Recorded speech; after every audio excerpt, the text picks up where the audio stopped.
Okay, so we're going to go over a quick video on installing your access points. Again, this store was pulled and we came back for the equipment, but I suggest that you put these up if you're coming to a store that has not had any wire pull. As you pull the wire, install these. They don't take that much time, and I'm going to demonstrate that. This is the access point. This is the bracket. There are a couple things I want to point. There's a little tiny screw that will come in there. I already just kind of pre-staged it, and when I go up to install this, I have my Phillips head screwdriver. That's just going to help lock it down. This is the back of the bracket. And what I mean by that is that they want this light to be basically facing to the front of the store like this.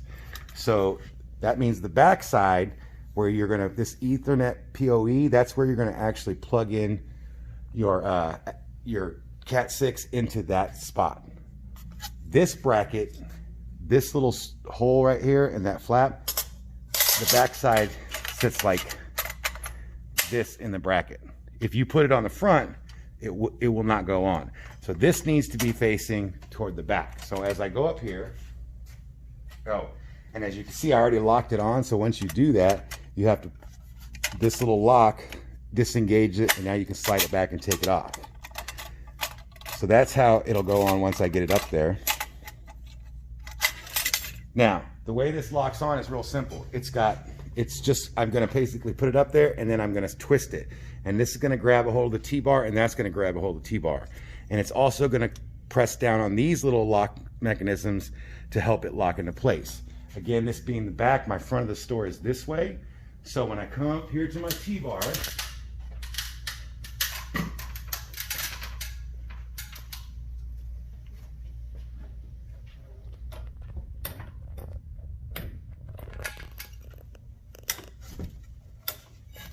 okay, so now this is locked into my T-bar. It will not go, it's locked in and they've decompressed. I can slide it easily, but that's what this little screw is for.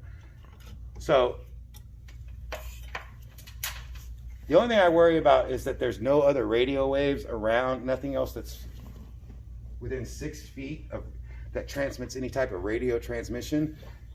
And make sure that this is a really good stable spot. But once you do that, if you want to kind of line it up in the middle, lock this down. This puts tension on the T-bar itself. And now, as you can see, it doesn't slide left and right as easy. It's just that simple. Then you grab your access point, and actually before I do that, here's my line. So when I put this back on, I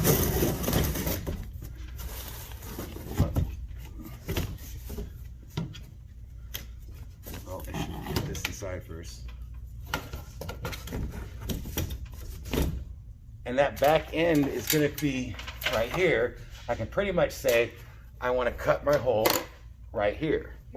Here's your knife.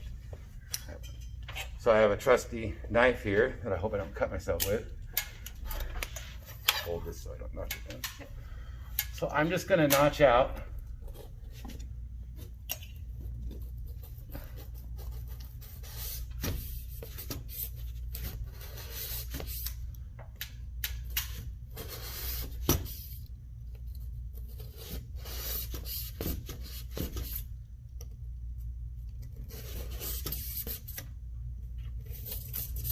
a small section to get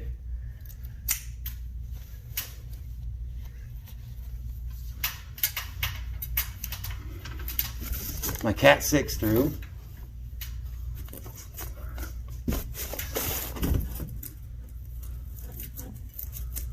Okay, I always suggest, to make your life easy, to install the Cat 6 into the access point before you hang it, so you're not having to try to squeeze it in. So I'm just going to put it into the PoE, and this store has already been hooked up. So as soon as I plug this in, you're going to start seeing the lights come on. That's already starting to register. Put your little feet through the holes.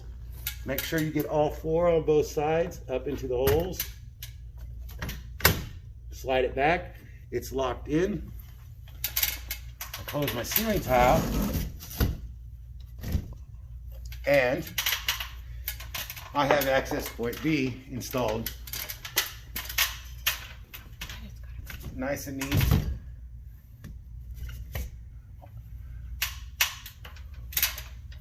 On my ceiling grid. That is all it takes to install the access point. That's why I say it's smarter to go ahead and install these while you're pulling your lines, because they take you only a couple minutes to get up there and latch them on, and then you don't have to open ceiling tiles again. You'll have 3 of those in the store. This one was B, you'll have your X, and you'll have your A, and everything will light up from there. So that was access points. Thanks.